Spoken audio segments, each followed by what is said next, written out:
Hi YouTube, Art here again with another audio video. In today's video, we're going to cover something a little bit different. I mostly cover IEMs on this channel because I do think they are the best for gaming and the best price to performance, but I did have the opportunity. I was sent 5 headphones to test, as well as my mainstay headphones that I use when I do want to use headphones. We're going to cover all of those, compare them, go over all the differences between them. Before we get into it though, I did want to touch on the PS5 audio update that happened recently for the audio focus setting. I'm not going to do a whole dedicated video to it, or I don't plan on doing it right now. But if you wanted to check it out, I'm going to link Gadgetry Tech Joe's video down below. Joe's a friend of the channel, great dude, he knows his stuff.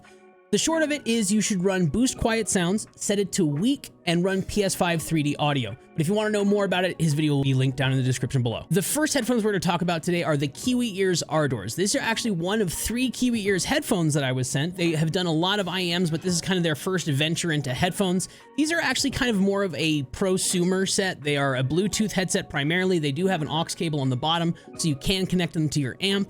But these are definitely targeted to the general user, and it's apparent in the tuning. They have that deep V tuning where there's a big rumbly bass presence. The mids are pretty recessed, and the high end on these are not very detailed. It's kind of dark and murky, so I wasn't a big fan of the tuning. I don't really think these speak to detailed in-game listening like some of the other headphones we're to talk about today, but they are a nice happy medium if you wanted something that you can use on the PC as well as take and connect to your phone, because these are Bluetooth capable. They do have a mic in them. In terms of imaging, it's not bad. It's nothing to write home about, but I could clearly tell where things were in game as long as things weren't too chaotic. Soundstage is pretty two-dimensional on these. I could tell where people were left and right, but front and behind as well as verticality was a little confusing. When things got crazy in game, the ability to tell where things were in the soundstage was reduced even more. Detail retrieval is actually where I think most headphones, regardless of the price, lag behind IEMs. I don't think anything really stacks up to the multi-driver IEM because each driver can take care of a different part of the sound, and headphones, even if they are multi-driver like these have 2 drivers in each side, they just don't really stack up. When things got crazy in game, like a bunch of streaks going off in a gunfight, it was really hard to pick apart details, and the already two-dimensional soundstage felt to shrink even more. Like I mentioned, busy tracks like EDM and rock tracks kind of lagged behind on these. They didn't sound as good as some of the competition, but if you were looking for a Bluetooth headset that can also double as a headset on your PC, something for travel, these are going to be a great option for you. Comfort on these was so-so. They have really small ear cups, so instead of cupping around your ear like some of the other headphones we're to talk about today, they kind of cup onto your ear, and the combination of that fit with the faux leather ear pads did get a little hot over time, as well as it wasn't so comfortable with glasses because it sits on your ear. Like I said, when you have the leg of your glasses behind it, it does kind of get a little pressure pointy after a little bit of time. As far as clamping force go, which because I have such a huge head, I'm very sensitive to, these were okay. They didn't clamp too hard. I never got headaches from the clamping force, so the fit was great there. These are closed back headphones, so when you wear them, you are pretty isolated from the rest of the world. They also have active noise cancellation and great battery life. I don't like active noise cancellation ever, even when I'm out traveling, because for me, it kind of makes that audio mushy because some of the stuff it's doing to get rid of the outside noise. Price-wise, these aren't terrible. They are $99, and if you needed something with Bluetooth, they're a great shout. As far as power goes, these are advertised as 32 ohms resistance, which would imply they don't need that much power to drive. Well, because of the dual driver configuration and maybe something else going on the 3.5 connection, I needed to crank my amp to get enough volume out of these, so just a note for anybody looking to purchase these. If you're not traveling and Bluetooth doesn't matter to you, there are other headphones we're to talk about today in today's roundup that I would pick over these. Next headphone we're to talk about today are actually another set of Kiwi Ears. These are the Kiwi Ears Ellipse. Now, these are an open back headset that I've seen go for about $68 on Amazon or $75 on Linsole, and so this is going to be one of the cheaper sets that we talk about today. As far as sound goes, these sound pretty good. They have a deep, thick, rich bass, but in game, sometimes that bass can come across as one-dimensional and a little muddy. Feels a little rattly sometimes when big bass hits happen in game, and it just becomes a little bit too crowded in the bass region. It lacks any kind of nuance or detail, which for me in Call of Duty is really important. The mids are nice and recessed in this, which keeps it from having that kind of congested sound specifically in game. The only problem is the bass is rather untamed, so it can kind of creep into those mids and muddy them up a little bit. It doesn't make them sound congested, it just makes them sound muddy and lacking detail. Now the treble is a little harsh. With streaks and gunshots in game and cymbals and music, it can be a little bit too harsh, a little ear-piercing at times. Now, a sound comparison to a gaming headset, something like the A40s, the A50s, the Nova Pro Wireless, these sound way more clear and way less muddy, and it's pretty impressive at the price of about $70. Imaging on these was really good. I could clearly tell left and right and front and back. I could clearly tell where somebody was coming from in-game. Soundstage on these were way better than the Ardors. Now, when things got crazy in-game, they did start to lag behind some of the other headphones we're to talk about today, it started to take on that stacked bookcase effect rather than the open kind of orchestra pit sound that I like, especially that is achievable on certain IEMs. So when things got really crazy in game, it was really hard to kind of place where things were coming from, and everything kind of got blended together. There are better choices in today's roundup, but we'll get to those in a bit. Detail retrieval on these was way better than the Ardors as well, even though these are one driver and the Ardors are dual driver. Now, again, when things got crazy and chaotic in game, these definitely lagged behind IEMs. I really don't think anything's going to touch IEMs for the ability to pick out little sounds, which in crazy BR games like Warzone, it's really important to be able to hear everything in the sound spectrum. Maybe a tinny reload or a small little footstep. When things get crazy in game, these single drivers really get fatigued. There's just too much sound going on for them to really produce those details. In my opinion, IEMs will always win this category. All of today's headphones we're talking about do really well in music, and these are no exception. I think my only complaint about these is bass. The bass can be a little bit of one-notey, little detailless, lacking character. There are other sets that really have that intricate, detailed bass sound. These are not one of them. In music, where things were calmer, in tracks like jazz and corridos where you needed to hear where instruments were placed, I could clearly hear that separation. It just seems like when they get under load in game, it doesn't stack up to some of the competition we're going to talk about today. As far as comfort goes, these are really great. They have a really large ear cup. It's a round ear cup. It fits perfectly around my ears. It is not too hard on the clamping force, and I really didn't feel my glasses behind them. So these are probably one of the more comfortable sets we're going to talk about today. They have dual 3.5 connections on the bottom, so it's easy to swap out cables. They even have cables that have built-in mics, so if you're somebody that doesn't want a dedicated desktop mic, that's going to be great for you. We're going to talk about a mic cable that came with one of the other sets here later in the video. These are also only 32 ohms, so you're not going to need a really powerful amp to drive these. These are a crazy value at $60 to $70. If you're looking to just upgrade and you're not trying to break the bank, these might be a great option for you. The third and final set of Kiwi Ears headphones that we're going to talk about today are the Kiwi Ears Atheia. Now, these are a closed back headphone. They're really beautiful. They have this faux wood outer, and they have a really nice, comfortable headband. They also have a 3.5 cable on them, but this 3.5 cable has a locking mechanism, so a lot of other cables aren't going to fit here. These have a very weird sound signature. The bass is lacking that low bass hit and rumble. The mid and upper bass is really detailed and nice, but lacking that low bass makes them sound kind of anemic in a weird way. The mids are recessed and not in a really good way. It almost feels like part of the sound profile was just sucked out of it. Sounds like something's missing. And the treble on these is so unbelievably sharp. Streaks in game, gunshots in game were ear piercing, and it almost hurt at some points. They also had a weird thing. These are dual drivers. So they have a planar magnetic driver as well as a dynamic driver. I could hear those two drivers working separately at times, which is not a good thing. You want headphones to have a contiguous blended sound. These did not have that. I could clearly hear audio coming from two different sources in the headphone, which is really off-putting. Imaging on these was pretty mid. I describe it as floppy, like it just picks an ear to go to. So if you have something in front to the right slightly, it would really bias itself to the right, and you would miss that kind of front blend that you would get from other headphones. So for imaging and positional information in game, these are a miss for me.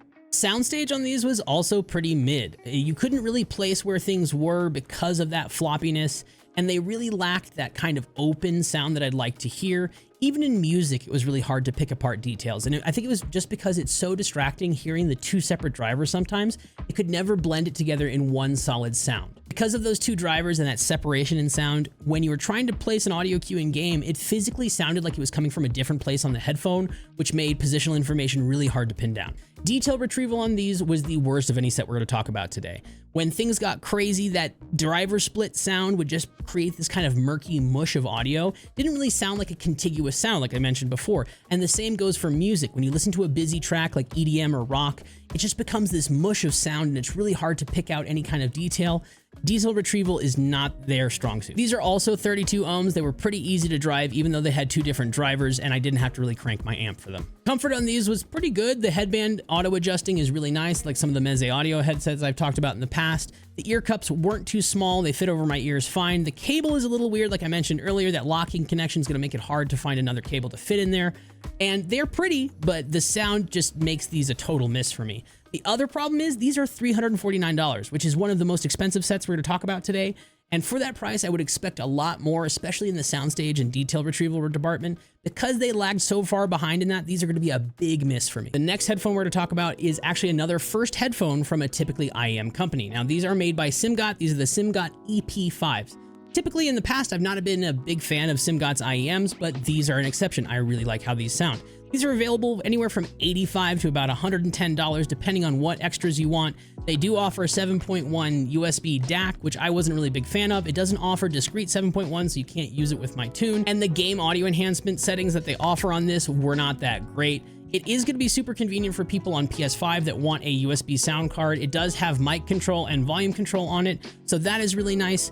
Mentioning of a mic, they do also offer a mic cable. Now, this might be worth it to some of you playing on console or to those people that just don't want a separate desktop mic from their headphone. This is dual 3.5 connections on either side, so this will be compatible with the Mezes that we're going to talk about in a second, as well as the Kiwi ears Ellipse that we already talked about. Bass on these is really nice and clear. It never gets too boomy or muddy. It doesn't overpower the rest of the mix.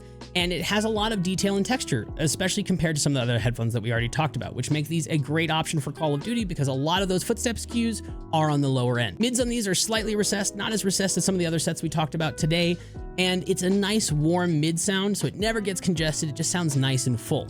The treble on these can get a little harsh. It's bright and sparkly. It never hurt my ears like the Kiwi ears Atheia that we talked about, but if you're sensitive to treble, these might not be for you. I wouldn't say the treble is harsh, it is just on the edge of being a little bit too much. Imaging on these was okay. Left and right was clearly definable, but when hearing a sound in front of me or behind me, it did that floppy thing where it kind of picked a side. It would either bias left or bias right, which in game made it kind of hard sometimes to pick out where things were coming from. Soundstage on these was excellent, actually one of the best in today's video, only beat by one of the much more expensive headsets we're to talk about later on. These have that nice open sound, which makes it really easy to place where sounds are coming from, how far away somebody is from you in Call of Duty.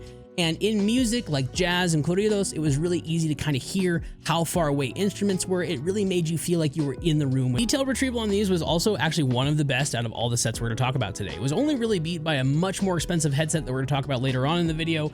In Call of Duty, when things got crazy, whether it was a gunfight or streaks going off, I was really able to pick out those small little details that I needed to pick out, whether it was a footstep or a reload.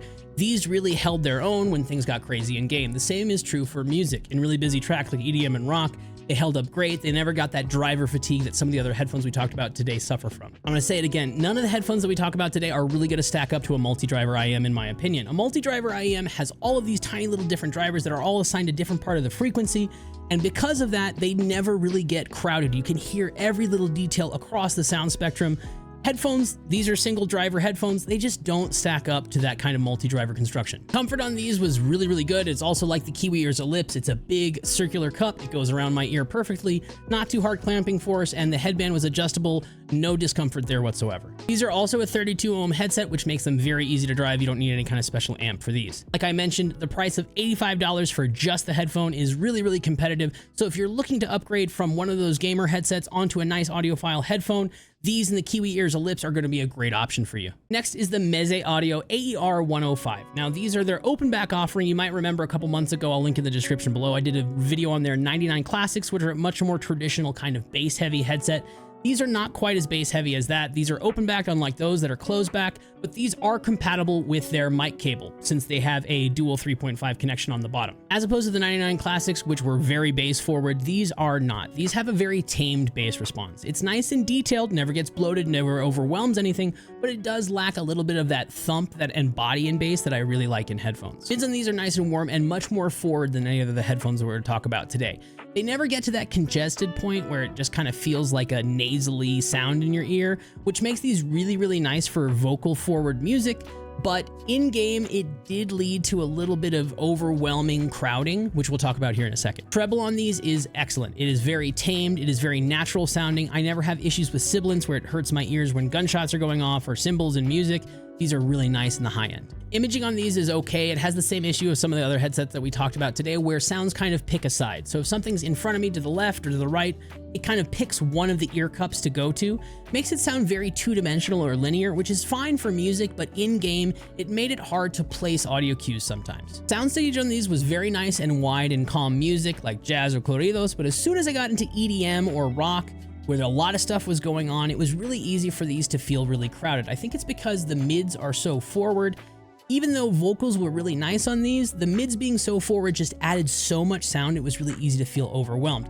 This is also true for in-game. When a lot was going on, these just felt a lot more crowded than a lot of the other sets we're going to talk about today. Detail retrieval on these was average to good. It kind of suffers the same problem that the soundstage on these do. When things are calm, whether that's in music or in game, it's really easy to pick apart all the tiny little details. As soon as things get a little bit crowded and busy though, everything starts to blend together and it starts to sound a little bit mushy. Now, it's not nearly as bad as the Atheias, which I talked about earlier in the video, but I would have liked to see a little bit more clarity in the detail retrieval department. As far as build quality goes, these are a beautiful headphone. They have the same adjustable band that the 99 Classics do, which makes it really, really comfortable whether I'm wearing a hat or whether I'm not. The ear cups are a nice velvet texture, which is really, really nice to keep you from getting sweaty. Now, clamping force wise, these are the most clamping force of any headphone I tested today. There were times where it did give me a little bit of a headache from all the pressure, but unless you have a big head, this might not be a problem for you. These are also a dual 3.5 connection headset, which means these are compatible with the mic cable that I reviewed in the 99 Classic video, which sounds really, really nice. These are a great headphone for somebody that puts movies, music, and media first and gaming second. They really do have a nice polished finish sound, much more polished and refined than a lot of the headphones we've already talked about, and they are a 30 ohm headphone, which makes them very, very easy to drive from pretty much any source. The Meze Audio 105 AERs are one of the more expensive headphones we're going to talk about today at $399, but the folks over at Meze were kind enough to offer a discount code to my viewers. Either click the link in the description below or at checkout use code ART20 and we'll save you a cool 10% at checkout. Again, special thanks to Meze Audio for sending these out. Now, the sixth and final headphone we're going to talk about in today's roundup are my regular go-to headphones. I've had these for quite a while, and whenever I don't want to wear IEMs, these are the ones I go to. These are the Sennheiser HD490s. These are an open back headset, and they retail for about $375. Don't be fooled. If you look at them on Amazon, you want to just get the regular set. You don't want the Pro Plus. The only difference between that and the Pro Plus is the Pro Plus comes with an extra headset pad, which you don't really need, a case, and an extra cable, so it's not really worth the almost $50 markup in my opinion. These are pretty much the winner of every category in today's video. The sound on these is fantastic. The bass is nice and detailed, very fast sounding, very responsive. Now, they do come with two different ear pads, and as you can see here, I have the cloth mixing pads on.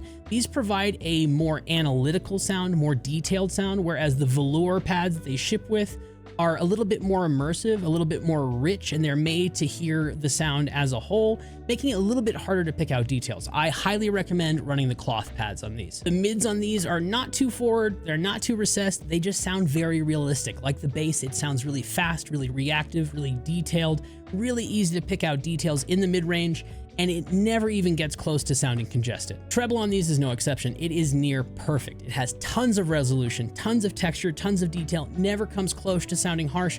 I'm gonna use the same adjective that I've already used. These headphones just sound very fast, very reactive. It sounds very precise. Imaging on these is also fantastic. Of all the headphones I talked about today and all the headphones that I've tested, these have the most circular imaging, meaning when something's in front of me to the side or behind me to the side, I can clearly hear where it is in a circle. These stack up great to my #1 IEM pick, the Zen's Mangra T Pros. The soundstage on the HD490s is probably their strongest suit. It sounds so 3D, so immersive. I can clearly hear where instruments are in the room. It feels like I'm sitting in the room with them. And in game, it is really, really easy to tell where a sound is coming from. The verticality on these is fantastic. I just can't sing the praises of the imaging and soundstage on these enough. These are the detail retrieval king for headphones for me right now, especially when you're using the mixing pads, not the velour producing pads. These do a really good job of producing each part of the sound spectrum separately. They don't suffer nearly as much from driver fatigue as a lot of the other headphones. Now, I will say, I will pick IEMs every day over these because when things get crazy in game, I can hear every little piece of the sound spectrum. Each little driver in those IEMs does a great job of producing a separate sound from the other. Because this is one driver, I really do feel like sometimes it gets fatigued, meaning the driver's moving too much, producing the bass of a streak or the clap of a gunshot. It just doesn't have any movement left to give to produce those minute little details that can make a huge difference in game. This also wins the comfort category. They are super lightweight, the ear cups are nice and big so they fit over your ear. I guess my only complaint is that the mixing pads that I prefer to use, the cloth ones, do get a little bit itchy sometimes. It's not a huge problem. They are super lightweight, they do not clamp your head too hard. My only complaint is that largely they're plastic, especially around the hinges. I've had no issues with it, but if you're hard on your stuff, it may be a weak point for you. The other plus is that it uses a mini XLR connection, which is really nice. I use it with a modular Heart audio cable, which I'll link down in the description below. I can plug it in, it's a nice red cloth cable, and it also has a port on either side. So if you want the cable to plug in on your left side for convenience or the right side, you can pull this little plastic plug out and it will go in either side. These are the hardest to drive headphone of any today. Most of the other headphones that we've talked about are in the 30 ohm range. These are 130 ohms, meaning your motherboard audio connection, which to be honest, you shouldn't be using anyway because it's probably pretty low quality audio compared to something like the G8 DAC or the GC7 or even a Atheia DAC. These do require a little bit more power. If you have something like the Go XLR, you should have plenty of power to push them, but plugging them into the motherboard audio, you might not have enough juice, so just something to consider. Now, until I get a tier list all set up for the headphones, I think my rankings go the Sennheiser HD490s at the top, the Meze 105 AERs, and then actually the SIMGOT EP5s. I was really impressed by those, especially at $85 for just the headphones.